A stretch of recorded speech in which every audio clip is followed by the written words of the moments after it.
আসসালামু আলাইকুম রহমতুল্লাহি বরকাতু।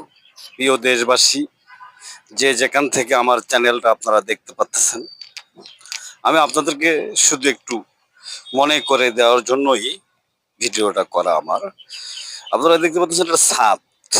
ছাদের উপরে কত সুন্দর মরিচ গাছ, 12 মাসি মরিচ আমার কাছে মনে হইতেছে এটা। হুম আপনারা ইচ্ছা করলে ছাদ কেন, আপনি আপনার ঘরের সামনে যে কোনো টপের মধ্যে যে কোনো গাছ, ফলের গাছ, যে কোনো গাছ আপনি ব্যবহার করতে পারেন। হ্যাঁ, যে কোনো গাছ আপনি ঘরের সামনে, বারান্দায়, এবং ছাদ থাকলে ছাদে। দেখেন, দেখতে পাচ্ছেন আপনারা ছাদ। আমি আপনাদেরকে এখান থেকে ছাদ দেখানোর চেষ্টা করতেছি। ছাদের উপর থেকে মেট্রো রেলের রাস্তা দেখা যাইতেছে, দেখতে পাচ্ছেন আপনারা। আমি আপনাদেরকে দেখানোর চেষ্টা করতেছি মেট্রো রেলের রাস্তাটা, এবং কিছু সিনারিও দেখানোর চেষ্টা করতেছি। আমার উদ্দেশ্য হলো আপনারা টফের মধ্যে, ছাদের মধ্যে গাছ লাগাবেন।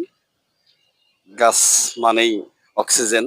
আমি গাছকে ভালোবাসি, গাছ আমার প্রিয়। আমার চ্যানেলটাকে সবাই ফলো দিয়ে রাখবেন, কমেন্টে জানাবেন, শেয়ার করুন, এবং সবাইকে দেখার সুযোগ করে দেবেন। আল্লাহ হাফেজ।